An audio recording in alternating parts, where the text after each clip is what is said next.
Hola, seguidores del canal Gaceta Revolucionaria.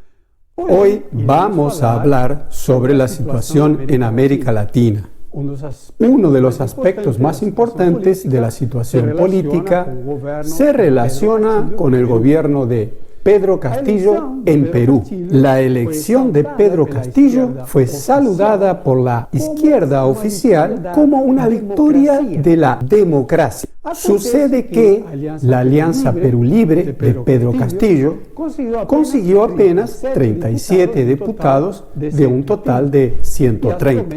Y las promesas de campaña, que incluían una asamblea constituyente, están muy lejos de ser conseguidas.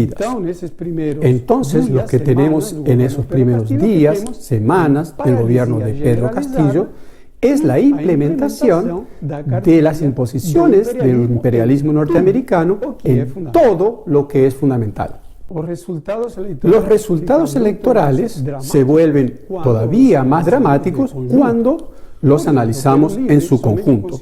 Por ejemplo, Perú Libre solo consiguió un único gobernador provincial de 25 y un total de 129 diputados distritales de un total de 1084.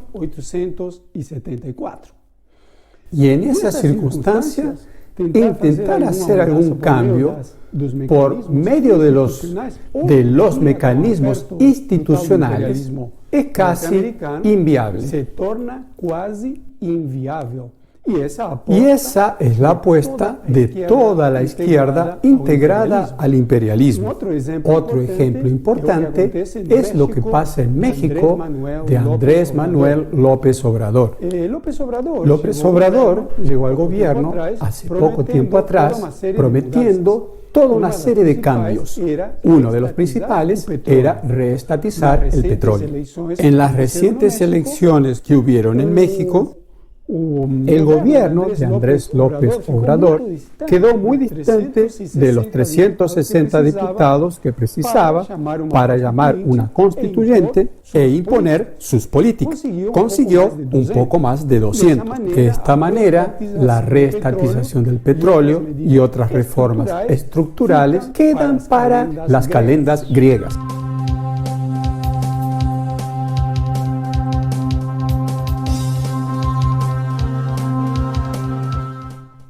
En Argentina y en Bolivia, los gobiernos izquierdistas muy derechizados, esos sí que aplican los dictámenes del imperialismo con mucho ímpetu. Mientras tanto, la situación de los trabajadores bolivianos y argentinos empeora de manera dramática.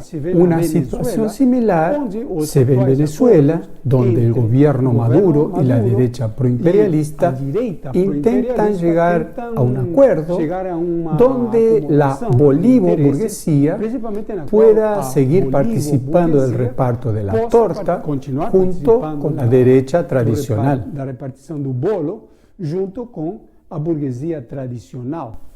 Pero en todas esas negociaciones queda una pregunta pendiente. ¿Cómo queda la situación de los trabajadores venezolanos que rompen los récords de todos los tiempos en salarios miserables, que hoy en día está en $4 mensuales?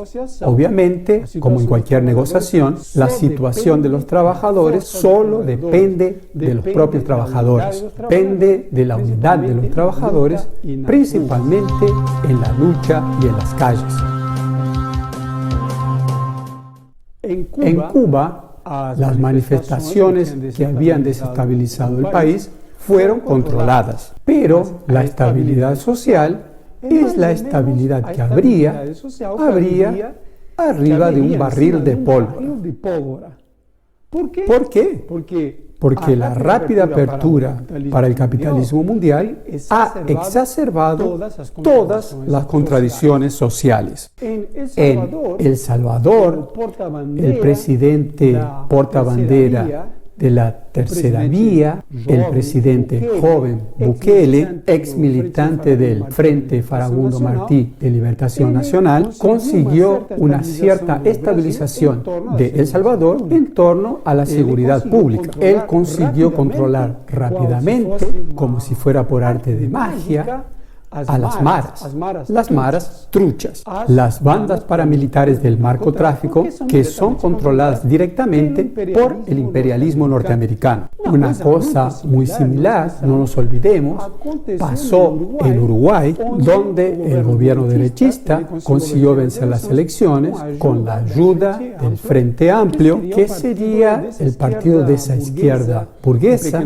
y pequeño burguesa superintegrada al régimen, y que hizo una campaña en las elecciones para perder para esa izquierda burguesa, muy similar a lo que pasó en el Brasil en el 2018 con Fernando Haddad, que hizo una campaña para entregarle en bandeja las elecciones al bolsonarismo. Los gobiernos derechistas siguen golpeando con extrema brutalidad los trabajadores y los pueblos en Brasil, Chile y en Colombia, con el objetivo de arrancarle hasta la última gota de sangre a los trabajadores y a los pueblos, a servicio de la burguesía imperialista en primer lugar. El capitalismo mundial vive la mayor crisis capitalista de todos los tiempos, acumula trillones en capitales ficticios y no sabe lo que hacer para promover una operación de salvataje de esa crisis, y por eso busca oprimir a su patio trasero en primer lugar.